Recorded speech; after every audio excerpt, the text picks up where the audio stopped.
This is the Lowco Hoops Report, powered by LowcoSports.com and 843 Sport.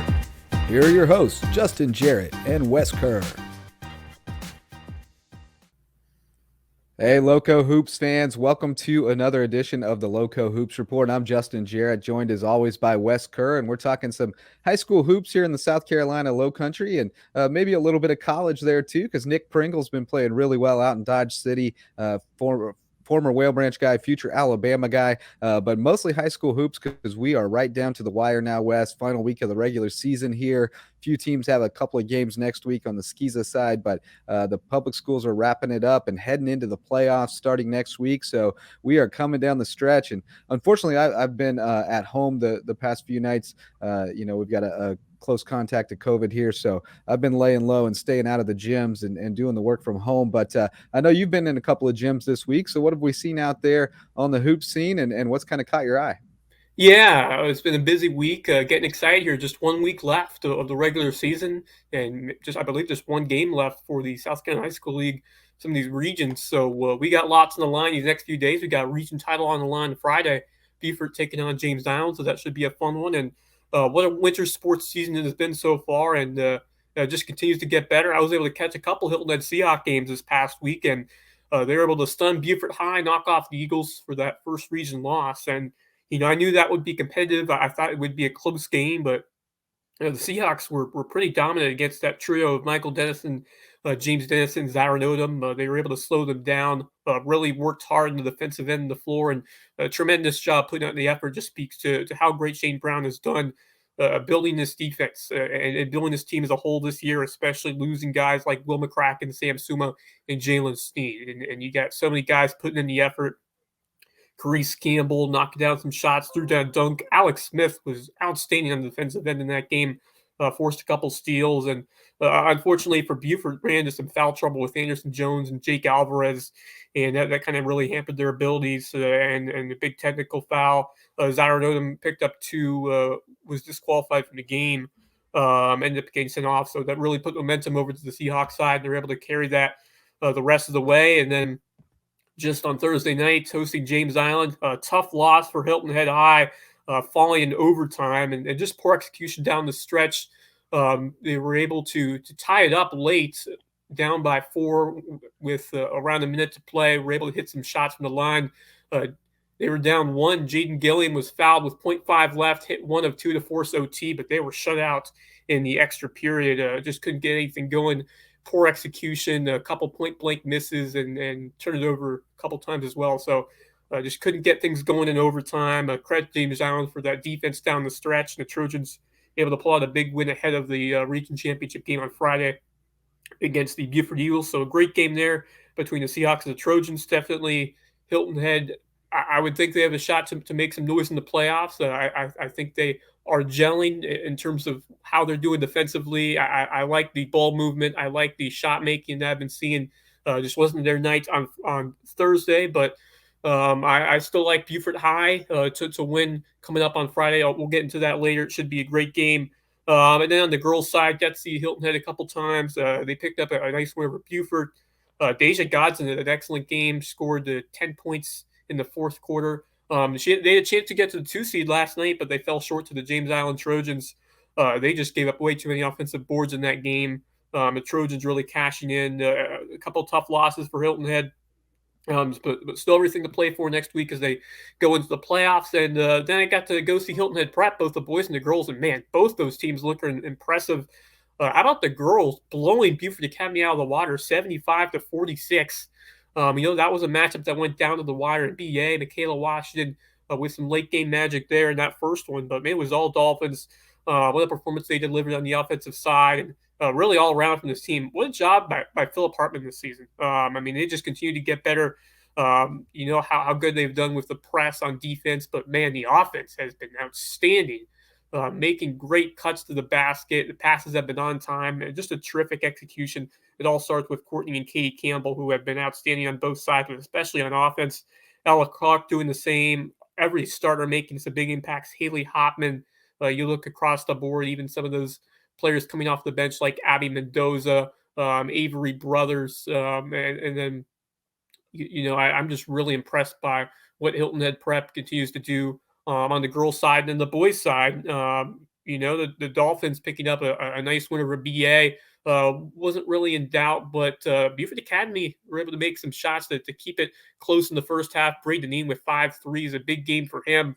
But man, Sean Cusano was absolutely dominant down low, picking up a bunch of boards, and he had a block on the defensive side, was able to shut down Amarion Wilson. So a great game from the Dolphins. JJ Hayes making impacts everywhere in that one, making some great passes, finishing inside. So really like how this Hilton Head Prep team is playing heading into the postseason. Obviously going to be tough in that 3A bracket, but I think they're playing their best ball of the year right now, and I think they have a great shot of picking up a win and then looking to take it deep here as we get into the postseason. And things are starting to heat up. We're getting to that time where teams are starting to get into the playoffs, and it just continues to get even more exciting. Yeah, and I'm glad Hilton Head Prep plays First Baptist on Saturday too. I Right. think that's a good kind of tune-up litmus test for them to kind of reset the competitiveness, because they just kind of cruise through this region. It's not really that challenging for them. So I think it's going to be good for them to kind of see what that looks like and kind of ease into that 3A competition going into the playoffs because they're good enough to make some noise in there. It didn't go well for them last year, but Cusano is such an important piece that they've added and really just changes the dynamic on that team because now you've got to defend three guys who are 6'4" or taller who can get to the rim, and that's a really tough task for most teams. They just don't have the bodies to match up there. So I like that team. I love the way Hilton Head Prep's girls are playing. Their style of play is just miserable to play against, and nobody wants to see you in the playoffs. You have to prepare for that in a short period of time. You haven't seen it. That's going to be tough. They're going to be a factor too. I think that you look at the way they played Northwood, which is one of the top teams in 3A. So I think they could bow out in the first round. They could win a couple games. I think it could go either way for them. As far as the 4A regions go, I mean, we've got some playoff battles that are really heating up here. And in fact, on the girls' side, it's going to be really interesting because if Hilton Head beats Lucy Beckham, then those two teams will end up tied for the last spot or the third and fourth spots. So it'll go to a tiebreaker, and I believe Hilton Head will win that tiebreaker by virtue of who they have beaten versus Lucy Beckham. They've beaten higher ranking teams in the standings because they split. If Hilton Head wins, they will split. Same thing with Colleton County May River. They end up tied for the fifth spot. They split head to head, so it goes to a tiebreaker. And if my understanding is correct, and I've checked it with Jeremy Holland at James Island a couple times, Colleton County is going to get that tiebreaker because they beat Hilton Head twice, and May River beat Lucy Beckham once. And then May River beat Beaufort twice, and Hilton Head beat Beaufort once. So they're going to end up with more points, is what it boils down to. Now, May River may be an interesting case for an at-large. I don't know what that at-large process is going to look like for the 4A lower state, how many teams are going to apply, what the fifth and sixth place teams look like in other regions. But, you may see them in there in that at-large mix. So it's going to be interesting. The Hilton Head game is going to decide the 3-4 situation, and then Colleton's going to be the 5, which is a team that was ranked in the top 10 in the state not that long ago. So you can see the depth of this region starting to take shape there. And then down in 1A, you've got an interesting situation with Whale Branch. It looks like the girls are actually going to end up as the 3 seed, which is a shocker, but they did lose to Cross. And then Whale Branch boys will be the 2, and that's a team that you don't look at them and get super excited, but you look at the results and how they do it and the way they grind it out, and you just feel like that's another team that you just don't want to play in a winner take all game. Yeah, they've just found a way to get wins, and I mean, in tough environments, having to go on the road, and it's been a challenge, but it seems like they find a way to overcome it most nights. And I really like the play of AJ Singleton. He's had a great year, and you mentioned some of the guys who have really stepped up for that team. It seems like when they're missing one of their top players, someone else is ready to fill in that void and get the job done. So I really like the mentality that Reynolds has built there over at Whale Branch. We saw what they did a couple years ago with Nick Pringle and that team getting all the way to the state championship. Just an awesome environment over there right now for this basketball program, and I think it's going to continue going forward. And I would definitely expect this Well-Branch team to be very competitive as we get into the postseason. So I'm excited about that 1A region. Um, Both of the 4A, 7-4A regions are going to be great down the stretch. But I want to talk about the Skiza boys region here in 4-2A because, right now it's looking like four teams battling for three playoff spots. When you look at John Paul II, Thomas Hayward, Hilton Head Christian, and Bethesda Academy, and these four squads, they're so evenly matched. And I think this could come down to the very end this coming week. And it could end up coming down to that last home game for Hilton Head Christian Academy against Bethesda on Tuesday. And how about the Hilton Head Christian Academy team right now? I really think they're starting to find their rhythm. Jason Grunkmeyer's squad, as you mentioned, maybe starting to turn that corner. They picked up a huge victory over John Paul II, 57-33, and it wasn't even close. I mean, it's been great to have Jace Blackshear back. Missed the beginning and most of this season recovering from football, and it's just awesome to have him back over there in the lineup with the explosiveness that he brings to this offense. Wells Sharp and Caden Turner have had solid seasons as well. And you got to get some big time respect to Grunkemeyer.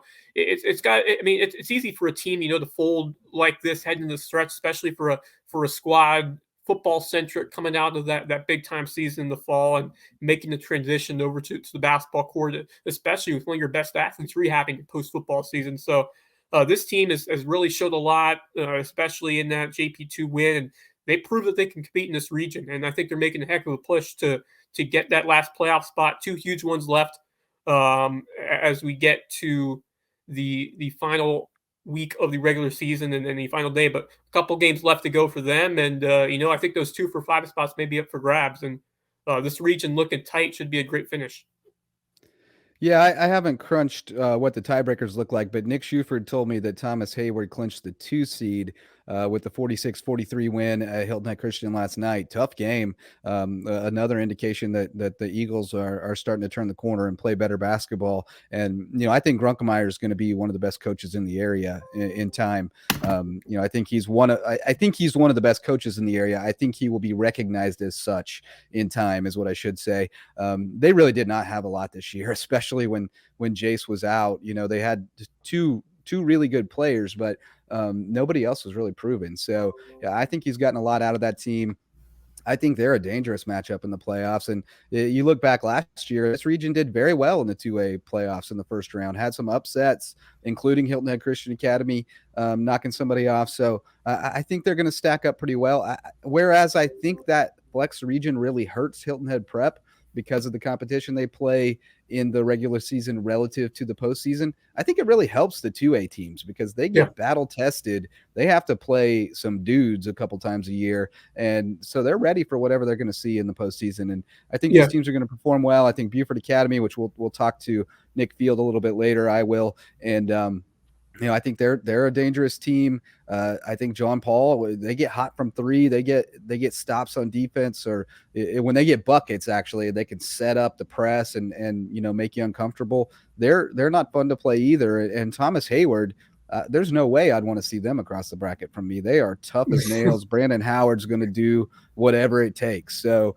I think this region stacks up very well. And then I'll also talk a little bit about Beaufort because, obviously disappointing for Beaufort's boys to lose that first region game to Hilton Head, but they recognized it was all still in front of them. They controlled their destiny, and they've gotten back on the horse and played very well at May River last night. So, I like their chances against James Island. The Trojans hit a ton of threes in that first meeting, and Beaufort still got it done. So, I don't expect them to hit from that clip from 3-point range. I suspect Beaufort will make some adjustments to close out and avoid that fate again. But it'll definitely be tough up there and should be a fantastic game. But either way, I think both those teams are very, very dangerous in the postseason. Yeah, I agree. I think it should be a great game to wrap up the region slate over there. And Hilton was able to do a good job limiting James Allen from the perimeter, and I don't expect them to be that hot from beyond the arc this time. But Beaufort, if they can control the boards and take care of the ball, I think they got a great chance to compete and look to win that region crown. And going on to the girls' side of that region, I think Bluffton is a big storyline right now. Because wow, I mean, they're one game away from finishing off back-to-back undefeated region campaigns, and they've already they did that last night, so there it is. they're all set so now. Bluffton unbeaten region champions.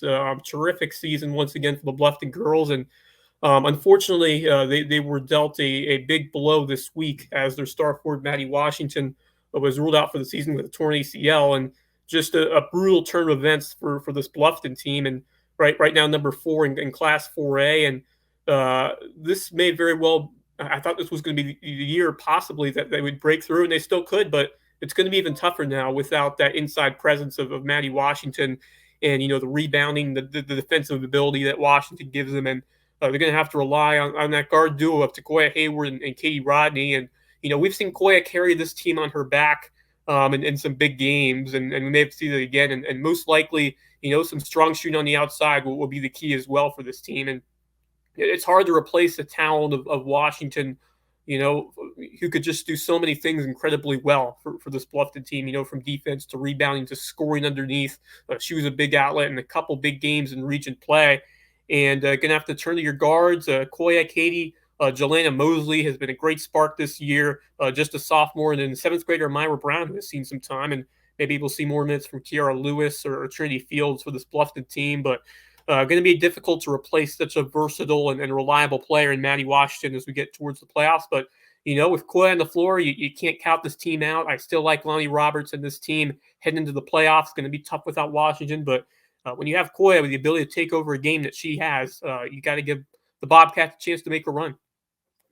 Yeah, my initial reaction was, "Oh, they're toast. They can't survive without that post presence." But Trinity Fields has really stepped up and played very well. The first couple of games without her, had 12 boards against James Island, which is, I mean, that's a big number for a kid who hasn't really been playing very many minutes. To come in and do that is very impressive, and speaks to the work she's been putting in, even when she wasn't getting a lot of time. So that gives me a little bit more hope that they may be able to do this. It does. To put a more positive spin on it, I guess it happening this late in the season, it does complicate things a little bit for opposing coaches, right? Because they just don't have much film to work with what they're doing post Maddie. So Right. I think that is the one, sort of benefit they can take away from it, is just they're going to look a little bit different than they have all season. And the people who have been maybe keeping tabs on them are going to have to shift gears a little bit. So, I think that could help a little bit. But and Trinity, if she can continue to hit the boards the way she is, would be huge. And obviously, Jelena's role probably changes a little bit. She may slide down a little bit more because she does have some pretty good size. So, going to be interesting to see how they play with this new look. But so far, so good. They finished out this region campaign, seem to be keeping their heads up, and they should be able to get through the first round at least, and then we'll see how it shakes out from there. All right. Any other storylines you're keeping an eye on down the stretch here, Wes? We did see that Kiara Wilson over at Battery Creek was named the Region Player of the Year in Region 8-3A. So that's fantastic news for her. She had a terrific season, putting up huge numbers every game, and love to see that for her. But I don't know how the Battery Creek girls will do as the 3 seed in that playoff bracket. Yeah, Battery Creek had a great season. Kiara Wilson was tremendous. Ashante Shaw as well, and just really excited about this team heading into the postseason. We're able to string a couple big wins together in region play, and they got some talent. A great year for that squad as they get ready to head into the playoffs, and definitely a team to keep an eye on who could be able to pull off an upset or two. And I want to talk a little about Hilton Head Prep, and we talked a lot last year on the podcast about we talked about earlier today about 2A teams being able to play 3A teams, but playing down to a 2A schedule, it can hurt your ability to really test yourself and get ready for that gauntlet that is the 3A playoff bracket with teams like First Baptist, Porter Dowd, and Trinity Collegiate. Trinity Collegiate, what a season they've been having. Who's looking like the favorite this year, I think. And there's an argument there that you see a lot of more those 3A teams that you don't get here. Although we have some talent here with Beaufort Academy, JP2. Certainly they're not on level compared to these 3A teams, but as you mentioned, they will get a big test for the playoffs begin. They do get First Baptist right now, 13-5 overall, 4-0 in their region. And you talk about a big-time challenge for a team that I think is really hungry for a statement game heading into the playoffs. And, that's their chance to really prove themselves, I think, in a game that could tell them a lot about them heading into this postseason. And it would be nice to see them move to a 3A schedule. I don't know how feasible it will be. Obviously, big challenges Obviously, travel is the big one, but if you want to improve and you want to compete with the best in your classification, it's all about iron sharpens iron. Hilton Head Christian Academy knows that very well. Unfortunately, their game with Cardinal Newman was canceled this past week, but we see what HHGA does trying to test themselves. And I'd like to, especially if Hilton Head Prep playing in 3A in the 3A playoffs, you'd like to see them schedule a couple more tough games and kind of build themselves. I mean, obviously they've been doing well against the competition they've played in 2A, but it limits your ability to really test yourself when you play that 2A team after 2A team. I mean, you just don't get much out of blowing out Carleton Prep. It's just you just don't get much out of that when you're beaten down on subpar teams. And I would just like to see this team strive to seek out some better competition. And but good to see him having a chance to improve and play First Baptist before we get into the playoffs. And I really like the makeup of this team. Cusano's been a huge addition. You mentioned how important he has been. JJ Hayes has really taken that next step, and I really like the impact of Ben Fry and Andrew Helms. They've both been enormous as well on defense and shooting the three. So, and then they have that dual scorer in Kane Eads, who can just take it to the rim and score at ease. Ryan McKell back in the lineup. I mean, they are loaded with not only guards who can shoot it, but guys who can score in the paint, score inside the basket. I really like the makeup of this team. They got the firepower, the shooting, the strong defense is there to make a run, but certainly not going to be easy in this 3A bracket.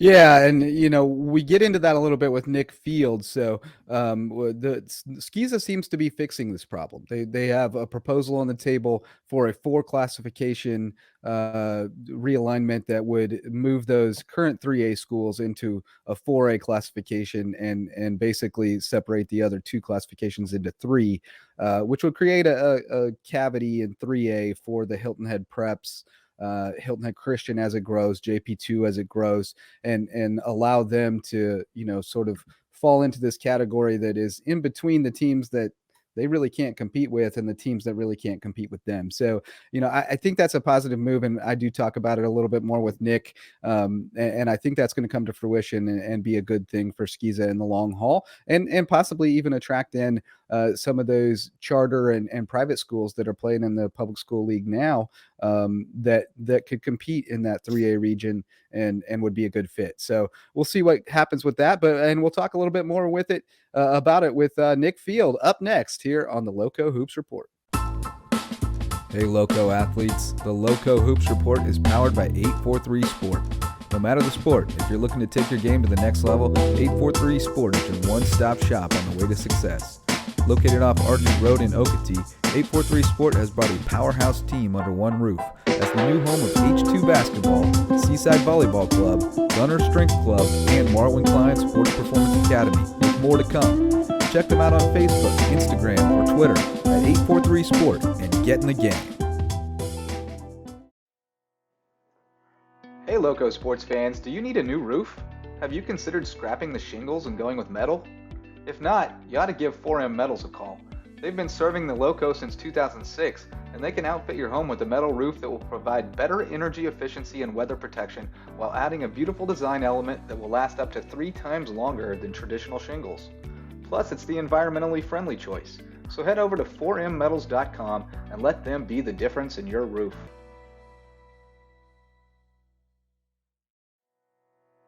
Hey, Lowco sports fans, we're all about keeping it local, and that goes for pizza night too. When you've got a craving for the best pie in town, or the best kept secret, their amazing mac and cheese, keep it local with Local Pie.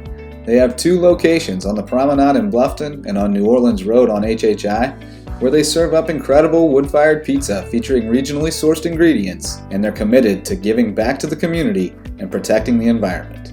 So when it's time for takeout, keep it local with Local Pie, a proud sponsor of Lowco Sports.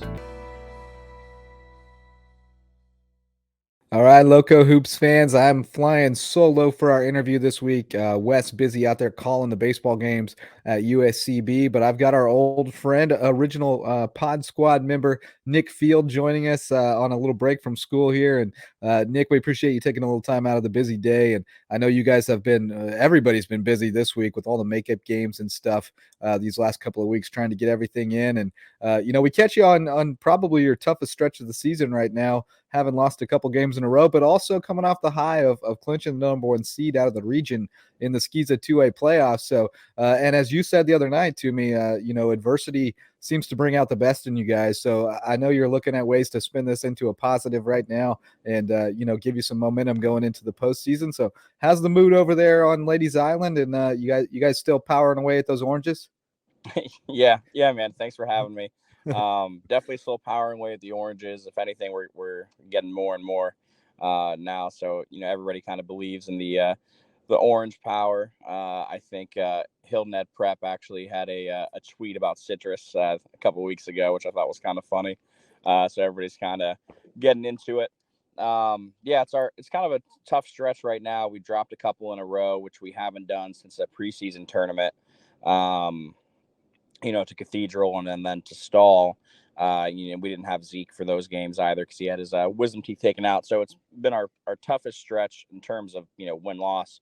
But like I said the other night, I think we grow the most in times of adversity. That's just a general thing I believe that doesn't have anything to do with sports, and it kind of applies as well. And it's good to kind of get these moments now because it reminds us, you have to box out. You have to help the helper and rotate around. And yes, you have to take care of the basketball and, all those things that we don't want to be reminded of too late, next week when the playoffs start. So it's good to get a little reminder now.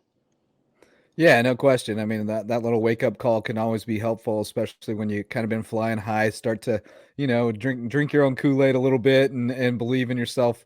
You got to get knocked off the pedestal sometimes, but you guys have a chance to kind of get back on the horse here before the playoffs start. So what are some of the things that you're looking to shore up here in the next couple of games as you get ready for the playoffs? Yeah, I mean, our defense, I'd like to get back to, all the steals and deflections and charges we were taking, like we were kind of in the beginning of the season, really letting our offense kind of flow through that, executing a little bit more, and just kind of playing like a team, playing our basketball. It's been interesting because, the thought process going into the season was, we graduated 7 seniors last year. We had an all-region player transfer out. We only had 2 guys returning on the team that played more than 5 minutes a game from the previous season. So we're thinking, this is rebuild. This is let's do our best to get better. We're the underdog. Nobody thinks we can win. And then we win just a ton of games. We beat some public schools, compete with some pretty good squads. And then slowly but surely, people are starting to believe in us. We're starting to believe in ourselves. And we kind of lose that underdog edge, which I thought helped us, early. So, with that being said, kind of getting back to our brand of basketball, like we want to be the team that deserves to win. We want to be the hardest team playing on the floor. We're the underdogs, and it's kind of tough when you're at the top of the region to say, we're the underdogs. Nobody thinks we're going to win. So trying to get them to believe in that again. And we're not really, we had 10 games this season that we said are the only ones that are important. We've played 8 of them and we've won 7 of them. So we got 2 more and then, playoffs. So hopefully keeping that mentality strong, being the team that deserves it. And at some point, it became, you have 2 different kinds of teams, right? Like you have teams where, maybe next year, and you have teams where this is a this year team. And, Coach Jess, she's our volleyball coach, and she does our book for the basketball team. She came in and kind of talked to the boys yesterday and kind of reminded us that, this could be a this year team.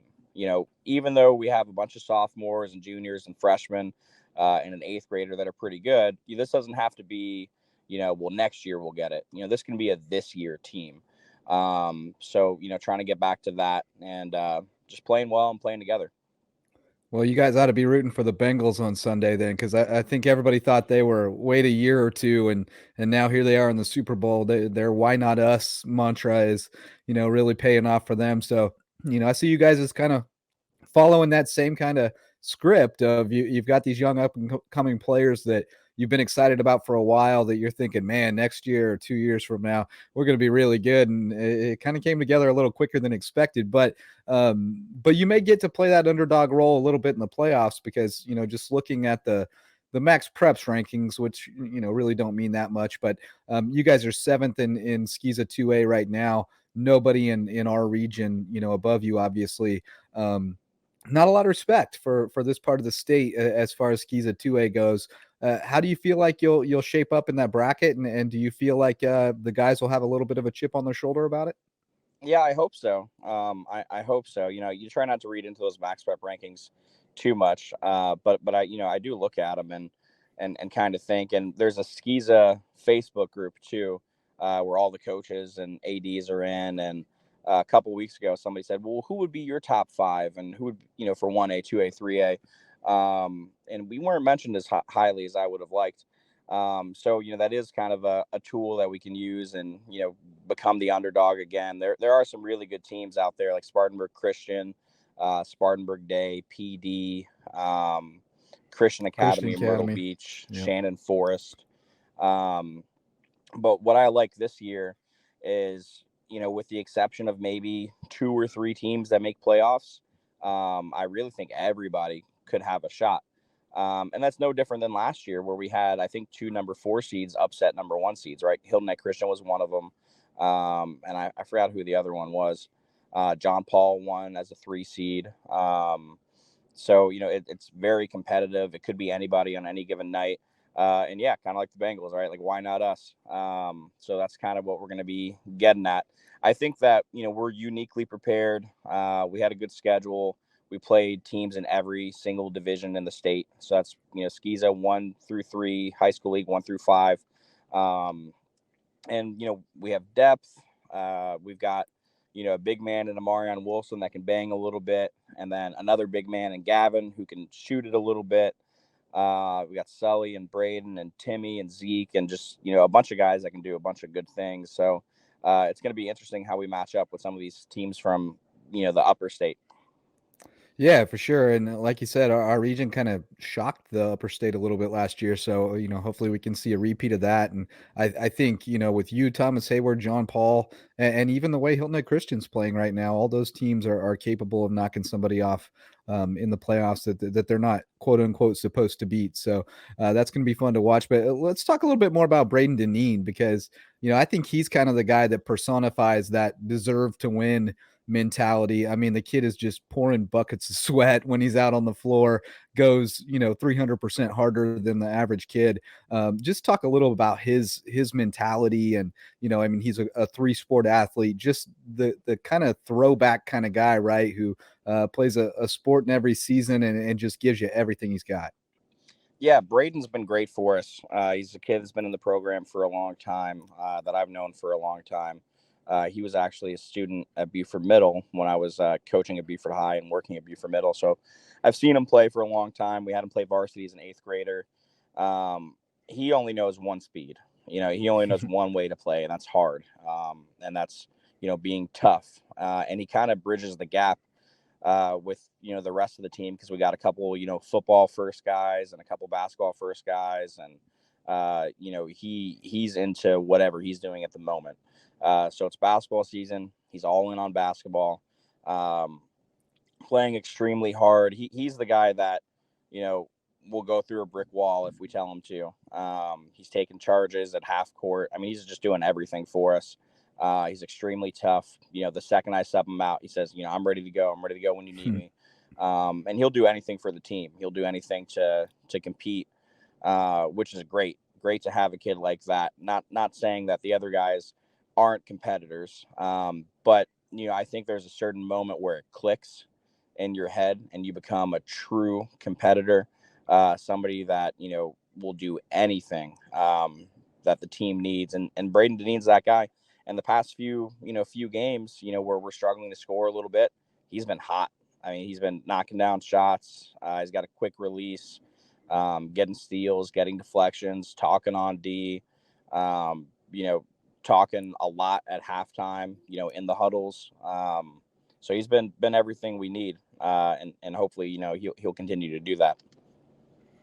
As we mentioned, you haven't turned the page on this being a this year team, but talk a little bit just about the excitement level for next year and the year after that. I mean, you've got so much young talent here that you've been developing, and you have to be excited to see it all starting to come home to roost, and really won't lose too much off this year's team.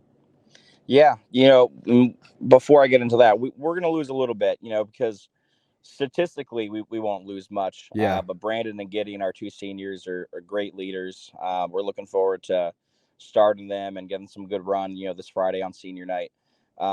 They give us some great leadership. You can't really replace seniors. Luckily, statistically, the other guys are really carrying the load, but I can't say enough about, having their leadership in the locker room. But, we do get a lot back next year. I've talked to several, college coaches, former college coaches, and they all say, Sully and Amarion are mid-major kids. They got some interest already. So having them back for, 2 more years after this year for Sully and 3 more years for Amarion is great. Zeke and Eddie are very good players. Timmy Horgan is, I think, the best shooter in the region. He's had some injuries and stuff that he's dealt with this year, but, we get him back. Gavin Midyett, Braden Dineen, Zeke, Eddie, Devin Fripp, who I think is going to be incredible, and has had some really good moments this year. We get all that back, and they'll be a year stronger, a year more experienced. They'll go out and play football and soccer and some other things and get success there, and then bring that back to the basketball program. So, we're really excited for the future and the direction that the program's going. The realignment certainly helps. Where we're thinking that, we could probably win the region this year and hopefully, next year again and the year after again. So, we're all really excited about what's going on. Yeah, let's talk a little bit about that realignment, because it's really the biggest shakeup that we've seen in how SCISA is divided. It's since I've been here, since the mid 2000s at least, with the addition of another classification. I mean, that's a big step. How do you see this? Tell us a little bit about how it will shake out for the local schools, and then how that you see that impacting things over the next few years. Yeah, it actually, the first proposal probably hurts some schools, and then the final proposal probably helps the most local schools. Um, because you have Hilton at Prep, who struggled a little bit with 3A, and then John Paul and Hilton at Christian, who, compete but struggle a little bit, with 2A, all going up to 3A. So initially you're thinking, that's going to be rough for all of them. But then, with the addition of 4A, a lot of those top tier teams that we're thinking, those guys are going to struggle to compete with are now up and out, in 4A. So 3A is really the new 2A. Yeah. So it makes it a little bit easier for them. Obviously I think that we can play at that level as well, but, I think we play a little bit better than how many students we have. So we're still 2A, and we'll have Bethesda and Thomas Hayward and Colleton Prep, Holy Trinity, the Complete Student, Cross, Heritage, kind of all in that region.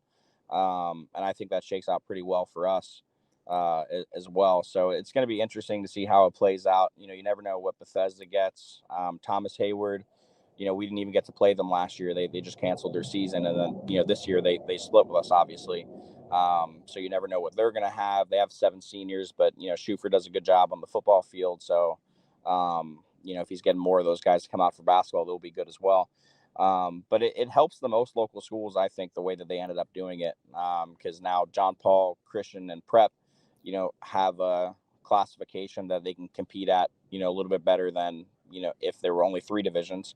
And it helps us out, a lot. I think our region is going to be significantly weaker last year. And, this year we've already, clinched the number 1 seed. Yeah, I think it's a good thing overall. I think it was probably, time to look at that, just because of the enrollment disparity that you get between the big 3A schools and the population centers like Charleston and Columbia. They're quite a bit larger than kind of that next tier. So I think it makes a lot of sense. But then you also have, the Hilton Head Prep is there's a pretty big disparity there too between the what's now 2A. So I think it's good to create that extra cavity in there, and be able to get a little more like-sized schools competing against each other for state championships.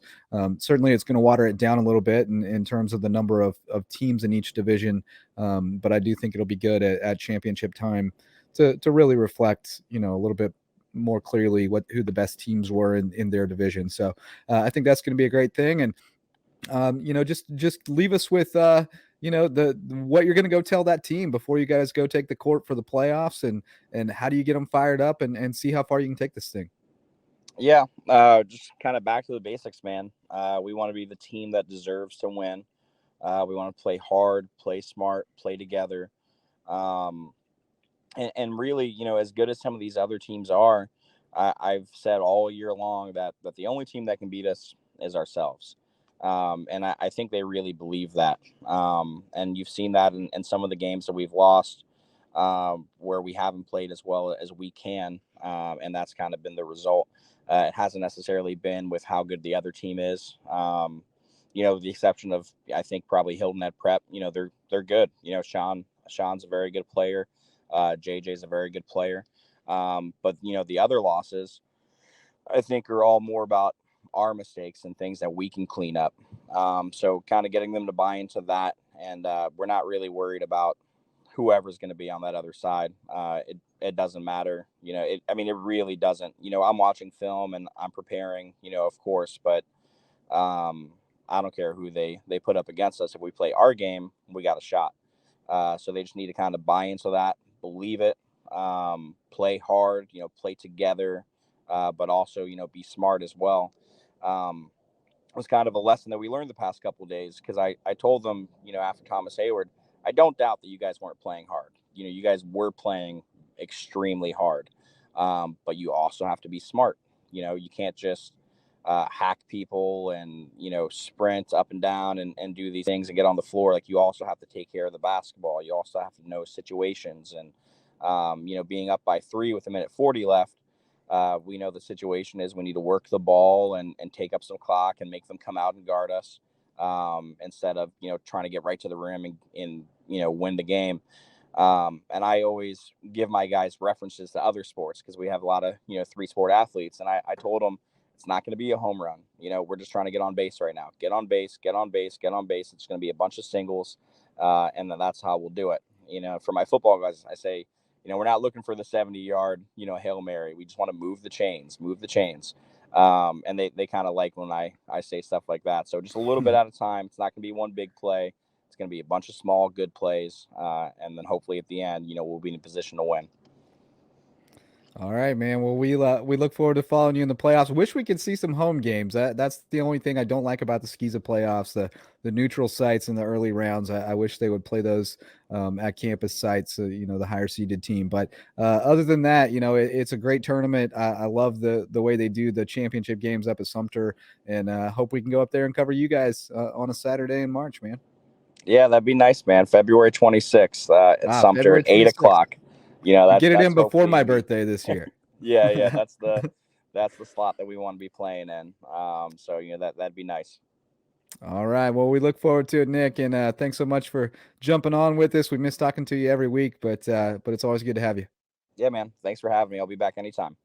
All right. We'll be right back with more here on the Lowco Hoops Report. Hey, Lowco sports fans. Looking to buy, sell, or invest in real estate in the Low Country? Then you need to give a call over to the Gruhl Group at Keller Williams Realty. Blake Gruhl and Annie Tracy are taking care of folks' needs every day as they search for the perfect home in the Lowco, and they're here to help you too. So give the Gruhl Group a call at 843-252-3164 and see if you can find the perfect home right here in the Lowco. Hey, Lowco sports fans, if you have an investment property and you need a great management company, look no further than Heritage Realty Group. The Heritage Realty Group provides property management services throughout Beaufort and Charleston County, and their property management services are ideal for investors seeking a communicative, efficient, and transparent management company. They are reliable and they are loyal supporters of Lowco Sports. So give Heritage Realty Group a call at 843-295-0934 and let them take care of everything. Hey, Lowco sports fans. Contact our friends at Hilton Head Insurance and Brokerage for all your personal insurance needs. The folks at HHIMB aren't just another insurance company. They're locals who are involved in the community and care about their neighbors, and their goal is to share their love of the Lowco while providing the best customer service possible. If that's what you look for in an insurance company, give HHIMB a call and tell them Lowco sent you. Visit them today at HiltonHeadInsuranceandBrokerage.com. Hilton Head Insurance and Brokerage, proud sponsors of Lowco Sports. Hey Lowco sports fans, if there's a man in your life who cares about the way he looks, you should stuff his stocking with some of the top-of-the-line men's hair, skin, and beard products from Just Manly. No matter your age, skin type, or hair condition, Just Manly's premium all-natural products will upgrade your daily grooming, hair care, beard care, and skin care routines. Visit them at justmanly.com, your one-stop shop for all things man. Always great to talk to Nick, have him back on the show, one of the original Lowco Hoops Report pod squad. So great to chat with him and great to see the success he's having this season. You know, they've hit a little skid here, but you know, as he said, you find your greatest growth from adversity. And so they're grateful to go through a little patch here and get a little bit of a wake-up call just in time to wake up in time for the playoffs. And I like their chances to make a pretty good run. Yeah, I agree. It's been a great year for Nick Field and this BA team. And, you know, it's the amount they lost last season and Ben Van Heist and Ben Fry, among others. I'm really impressed by what they have done in this region. And this team has some big time talent and they're young. You know, Marion Wilson already becoming one of the best big men in the area. Soli Gay has been an excellent leader and a guy who can make really any play for your team. And then Braden Dineen, what a spark plug he has been, especially recently, really is having a monster second half of the season, made 5 triples against Hilton Head Prep in that game on Tuesday. And don't forget about those blue guys like Jackson Porter, Devontae Green. They'll give you that 100% effort every time they take the floor. And Nick Field loves those guys and the effort that they put in. They're a scrappy group. I think they have all the pieces to contend in this two-way bracket. And you know, Nick Field from the start, he told these guys that they have the talent, the potential to win on any given night. And it's all about belief in each other to make that happen. And everyone has really bought into Field and is preaching this season. So I'm pumped to watch this team in the playoffs. And this is a team with depth, with shooting and defense. It's really, I think, built to win playoff games. So could be a special first season for our former Lowco Hoops co-host. Yeah, no question. And you know, he talked a little bit about that underdog edge they had early in the season, the nobody believes in us thing, and they kind of lost that because they were beating everybody. So a couple of losses may not hurt at all to kind of get that that chip on your shoulder back a little bit. And they're using other things like those max preps rankings and things like that to try to motivate them and get them back into that underdog mentality. But I like their chances to make some noise, and you know, I'd love for them to force us to make a trip up to Sumter at the end of the month. That'd be fantastic. We figure Hilton Head Christian Academy girls will probably be there, so might as well make it a double dip, right? But before we go any further, Wes, let's get into our players of the week, and you get the first shot at it. And we've had some fantastic performances this week, so it's going to be a tough call. Who you got? Yeah, tough choices once again this week. For my boys player of the week, I'm going to go with Sean Cusano from Hilton Head Prep. You know, talk about an Iron Man playing 4 games in 4 days last week and 5 games in 7 days. What an absolutely incredible run he is on right now. He averaged 20 points over that stretch, 20 points per game, including 28 on Tuesday against Beaufort Academy. And what a force he has been, just finding ways to weave to the basket with that dominant size and strength. Such a versatile weapon on this team who can knock it down from 3. And you know, he's more than just a scorer. He could pull down boards, and he locked in on D, made 2 key blocks in that game against BA. Just was a menace all night as a rim protector. What an addition he has been in really all facets of this group. And as he said after the game, you know, his passing and the team's passing as a whole is getting better and better. And I think this team's really starting to find its potential. And Cusano has been so important to really elevating that entire group. So Cusano is my boys player of the week. And then for my girl, I'm going to keep it on Sea Pines because I'm going to give it to Katie Campbell, who had another outstanding week. And how about a triple-double against Beaufort Academy on Tuesday? 16 points, 11 rebounds, and 10 assists. She did it all out there. And the offense just was impressive all night long.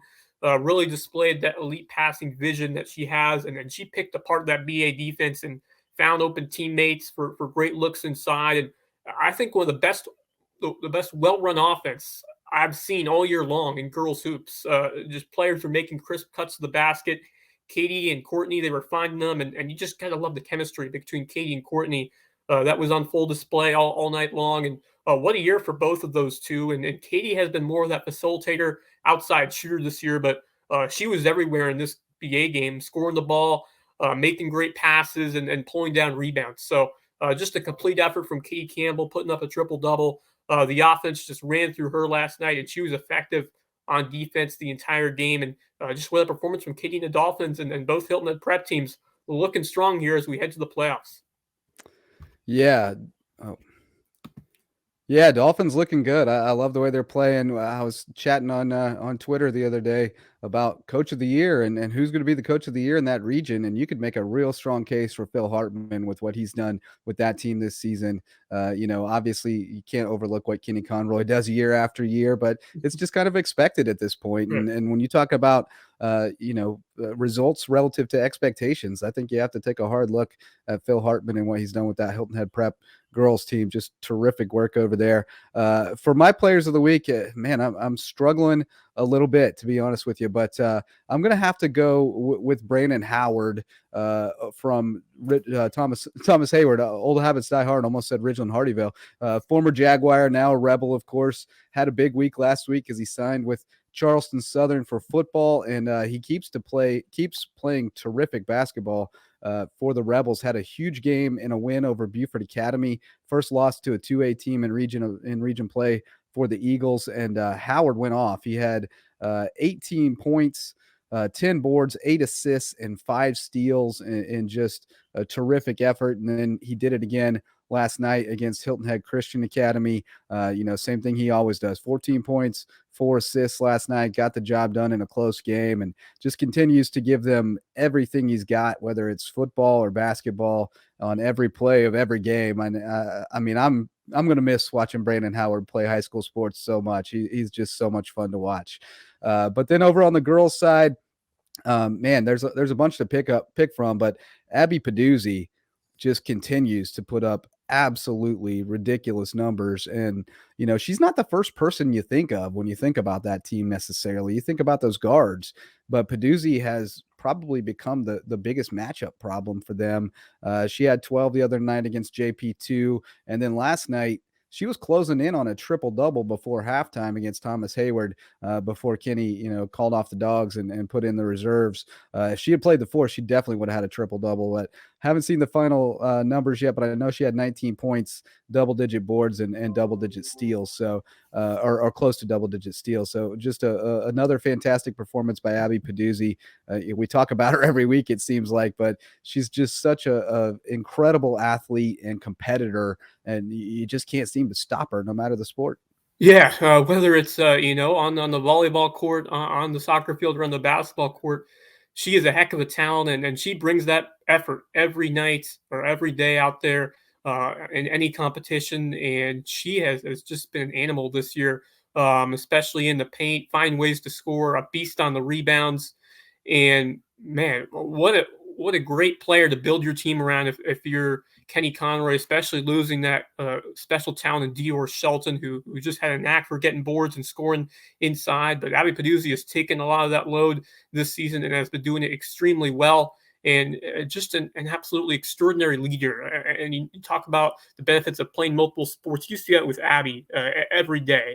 The effort that she puts in, the athleticism, the footwork, it's all there. And just an exceptional player across the board. So great pick there for Peduzzi.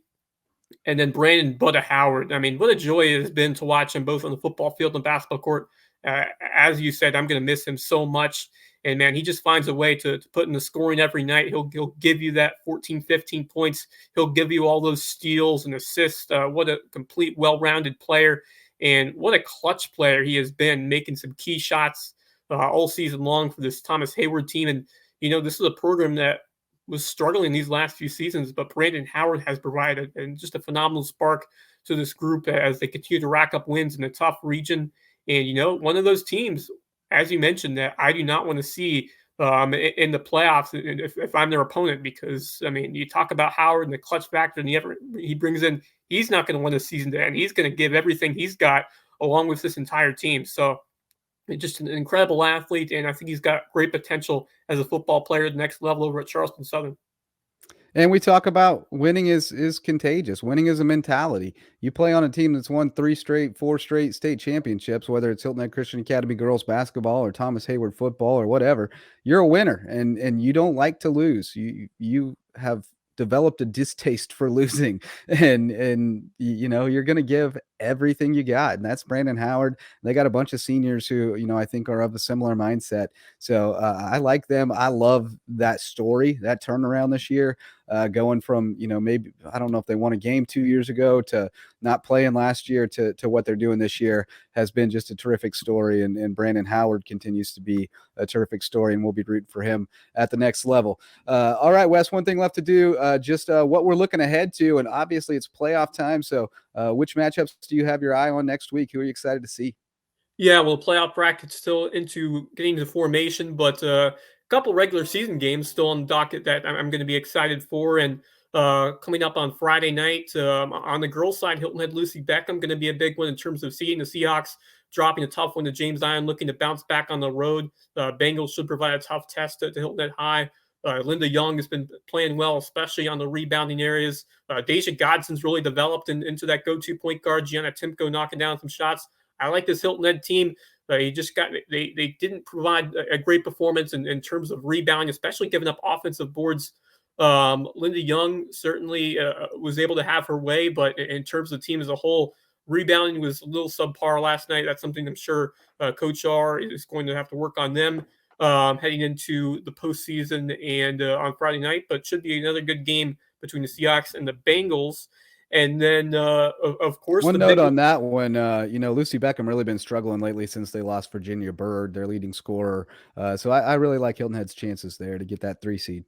Yeah, good point there. Bird was a really efficient scorer for them, but certainly a key loss there for Beckham heading down the stretch. And Seahawks with a chance there to get that 3rd seed with a win. But going on to the boys' side, of course, the big game coming up Friday night, Beaufort James Island, the rematch that will decide the Region 7-4A title. And what a game it was in Ladies Island. And can the Eagles bring that same intensity on the road in Charleston?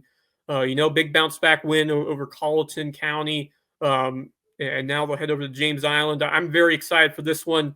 Can the Eagles win that battle on the glass and hold down that Trojan shooting from the outside? Obviously, you don't expect them to knock down that many threes, but if you can find a way to defend the perimeter and make it difficult for them to knock down those shots, don't leave them open from beyond the arc. And then on offense, Anderson Jones and Jake Alvarez, can they distribute the ball well and let that firm of Dennis and know them go to work and get some boards and look to make some shots down low. But the foul trouble has been a concern. Can the Eagles defend without fouling and stay disciplined in those key situations? I like their chances in this ball game. I think it could be one of those situations where that loss to Hilton Head really drives them and fuels them to reach even higher levels heading into this rematch. So it's one of those situations, I think, where the Hilton Head loss can really help them going forward and can really fuel them heading into this rematch with the James Island Trojans. But it will be a battle for sure, and can't wait to see how it goes on Friday night as we get ready to head into the postseason. That's right. Playoffs start next week. Going to be a great time. We'll have all the information you need, previews, recaps, all of it here on the Lowco Hoops Report. That's going to do it for this episode. Thanks so much to Nick Field for hopping on with us. Thanks to our sponsors, and thanks to you for listening or watching the Lowco Hoops Report. Until next time, go Lowco.